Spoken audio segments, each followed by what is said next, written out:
Baik murid-murid, cikgu teruskan dengan pembelajaran tambahan untuk nombor perdana. Jadi bersama-sama ini murid-murid boleh rujuk buku teks muka surat 7 dan 8. Baik, sebelum kita pergi kepada soalan, cikgu nak bagi sedikit pengenalan tentang nombor bulat untuk pengetahuan murid-murid. Nombor bulat ni kita boleh kategorikan kepada 3, iaitu nombor genap, nombor ganjil dan juga nombor perdana. Okey, sebenarnya nombor genap dan nombor ganjil ini telah dipelajari oleh murid-murid sebelum ini.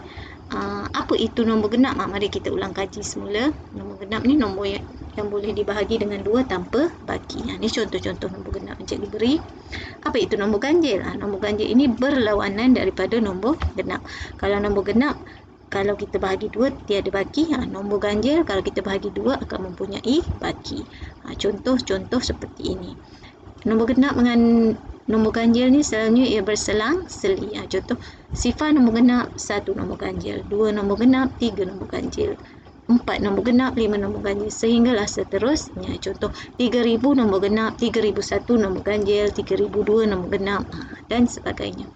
Nombor perdana pula, ia terdiri daripada nombor genap ataupun nombor ganjil. Tetapi kalau kita lihat, nombor perdana ni hanya 2 sahaja yang terdiri pada nombor genap.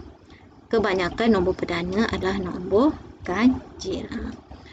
Tadi murid-murid telah pelajari ya, maksud nombor perdana. Kita imbas sekali lagi, nombor yang lebih besar daripada 1 hanya boleh dibahagi dengan 1 dan diri sendiri.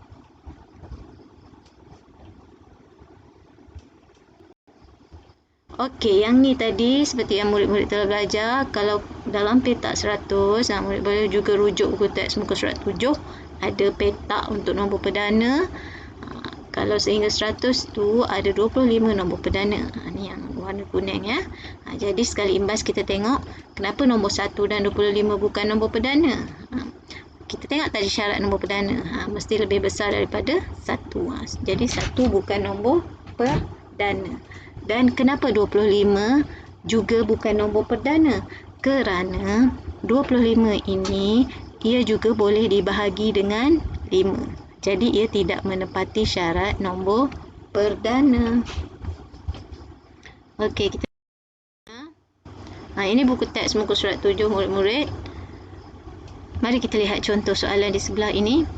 Nyatakan 2 nombor perdana yang hasil tambahnya 28. Jadi mari kita lihat apa-apa nombor perdana murid-murid boleh ambil daripada petak ini yang hasil tambahnya 28. Contoh di sini kat nombor 11 tambah 17. Ada juga kat nombor 5 tambah 23. Itu contoh-contoh soalan yang mungkin akan diberi ya. Apa pula ni? Apakah nombor perdana dalam lingkungan 40 hingga 70? Ini soalan yang selalu juga akan keluar. Okey, jadi kita tengok dari 40 sehingga 70, murid-murid boleh senaraikan nombor-nombor perdana tersebut. Jadi kalau kita lihat sini 41, 43, 47, 53, 59, 61, 67. Ini nombor perdana di antara 40 hingga 70. Okey, seterusnya mari kita lihat contoh-contoh soalan. Jadi murid boleh buka buku teks muka surat 8. Yang pertama, sebutkan nombor perdana dan tulis semula dalam tertib menaik.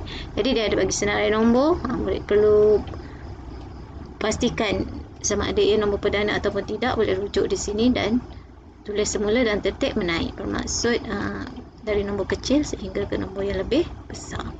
Baik, yang kedua, senaraikan nombor perdana dari 10 hingga 30. Ini seperti yang cikgu terangkan tadi. Daripada 10 hingga 30, berapa nombor perdana murid senaraikan dan gunakan koma ya, 11, 13, 17 dan seterusnya. Okey, untuk yang ketiga, lengkapkan ayat matematik di bawah dengan nombor perdana. Jadi ini yang seperti kad nombor yang cikgu tunjuk tadi. Okey, contoh soalan A. Nombor perdana apa tambah nombor perdana apa membawa kepada jawapan 8. Jadi kalau kita rujuk sini, 3 tambah 5 sama dengan 8 ya. Okey. Yang lain murid boleh lengkapkan sendiri. Baik, untuk tugasan pada minggu ini ada 3 tugasan yang perlu murid-murid selesaikan. Yang pertama, murid salin peta minda nombor bulat yang cikgu sediakan pada awal-awal video tadi, jenis-jenis nombor bulat. Kemudian cikgu nak murid salin jadual nombor perdana muka surat 7 di buku teks. Kalau tak jelas boleh tengok senarai nombor perdana yang cikgu tunjukkan di video ini. Tak perlulah nak lukis penguin ni, tapi kalau murid rasa nak lukis pun tidak ada masalah. Dan yang ketiga, selesaikan latih diri yang kita bincang tadi, soalan 1, 2 dan 3.